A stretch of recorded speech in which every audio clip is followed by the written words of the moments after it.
bit of a sour taste in our mouth from, in particular, how we performed defensively on the road against Omaha. And so this was great. Really proud of our guys. We've challenged them for a lot of reasons to get better. It's a young group, and just working on some things from an internal leadership standpoint. I saw some of those things tonight. Really encouraging. You look at the stats that matter: defending, rebounding, and taking care of the ball. I thought we did an excellent job. You see up and down the box score here what we feel like we have from a depth and versatility standpoint. 6 different guys in double figures, which is outstanding offensively. But, again, it starts everything. You look around at the league and all the high-scoring games, and we talk about how we're going to be different and getting stops, and it was encouraging and fun to see here this evening. All 5 starters in double figures. I know you've kind of fluctuated the starting 5 over the course of the season. Is this a starting 5 that you're comfortable rolling with as you kind of hit stride here? Yeah, I mean, and obviously, tonight was, further proof. I think there's always a plan, there's always a vision, and then until you get punched in the face a little bit. And when a guy you can see how talented Sam Griesel is, and you battle some adversity when he's out for a while. But we decided we had a great staff meeting on Monday, and we got a lot of great players on this team. We got even better kids on this team, but it's important to put the guys that we feel best give us the chance right now, and that's what we did, and it was encouraging to see that get rewarded. Describe the game Tyson had tonight: 17 points, 13 boards, 3 assists. We seem to be a little bit of everything overall. Yeah, I mean, we did it the other day. Wes printed them out, our conference stats, and if you look across the board, they're outstanding.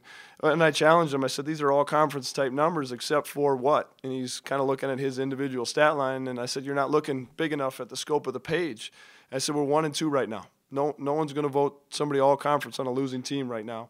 And so a big part of him is locking in and being mature and handling some leadership things that we've asked him and challenged him with, and was able to see that. And I mean, we've always known he's a talented young man. You get 17, 13, 3, and only, what am I most pleased with, only 1 turnover in 29 minutes. Well, how important was Rocky stepping up and maybe hitting some of those shots early, especially pulling the big guy away from the basket? Yeah, it's really important.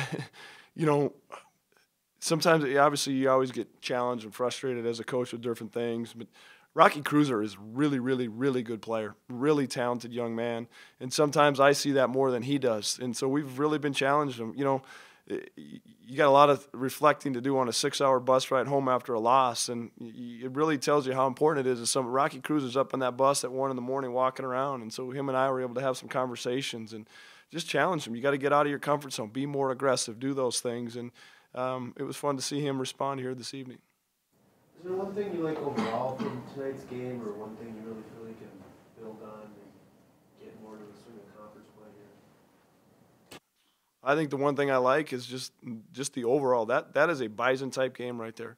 The 70-possession game, to hold them under 1 point per possession, to dominate the glass, and to take care of the ball for the better part of it. When we talk about, you walk into our locker room, those are the staples, and our actions, our behavior reflected that this evening.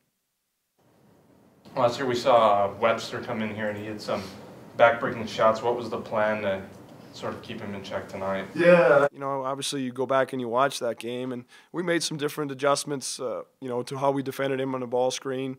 Got a little bit more disruptive to him. He's a talented young man, and you get 7 for 16, gets 17 points, and but you can go back. I know for sure 6 of those 17 in the first half were shots that we're going to tip a cap to a little bit and make him prove it to us for 40 minutes. So very pleased. Isaac Johnson and Kobe Webster can really score in this league, and we turned them into volume guys here this evening. It was encouraging.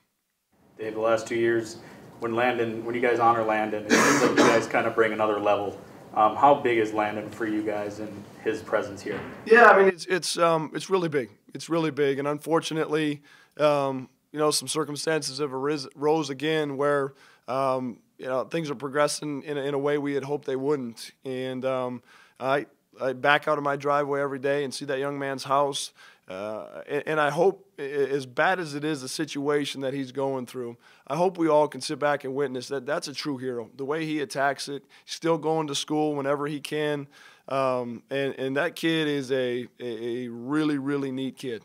A really neat kid. And we could all complain about a lot of things. Landon Sober could really complain, but he doesn't. He attacks each day, and that's something that I hope our guys are witness to. You know, you come in after losing a hard one against Fort Wayne, and then you go to Omaha, and it's our first road game.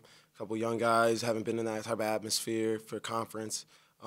It's a big game. You know, it's a good win to chalk up. We go back 0-0 basically, and then we go to Denver next week, and we'll put it up and see how it goes from there.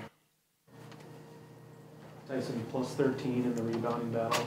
Is that something that you guys thought you could take advantage of just because they're a little bit undersized? It was just box out the big fella. Big fellas. He had 12 rebounds, 7 foot. You just have to ice those other players out, box them out, make sure you get on that big fella again, and everybody else just crash the boards. Looking up to the early start, what do you like about the way the game started? Rocky hit some shots, or what do you think kind of came? I think we came out with a lot of energy, and that's kind of something, especially in the Omaha game, we lacked a lot of, and we just kind of came out firing on all cylinders, a lot of emotion, and I think that's when we're at our best, is when we play with a lot of emotion. And you're just kind of easing into things now, a couple games back now, to have a double-figure game. How does it feel? Yeah, first one all year. I feel like I'm adjusting to the game pretty well now, and I'm getting used to it. Obviously, it was tough to be out for however many games it was, but I think finally I'm kind of getting into the swing of things, and hopefully it'll carry over to the next games. Tyson was working for you, right? 17 points, 13 boards, 3 assists. It seemed like you're contributing in a bunch of your statistical categories. What was going well for you overall tonight, do you think? Just the energy my teammates brought. You know, once they get going, it fires everybody else up, including me. And yeah, when that gets going, anybody could go crazy. So that's how I felt. Tyson, you mentioned the big fella right in the middle. How did you manage to have such success having to go around there and getting points in the paint? The big men did a great job of sealing them off when driving to the basket. You got to think about Gooey and Rocky. Those guys are working their butt off down there, and I think that's what really led to our success going towards the basket. 6 guys in double figures tonight. Why do you think the offense was spread out as much as it was, or what you contribute just the way the offense worked? I mean, I think that's kind of our identity as a team, is we're very balanced throughout our lineups, and we have a lot of depth. And any given night, any player can, score 20, or we can all score, double figures like we did tonight.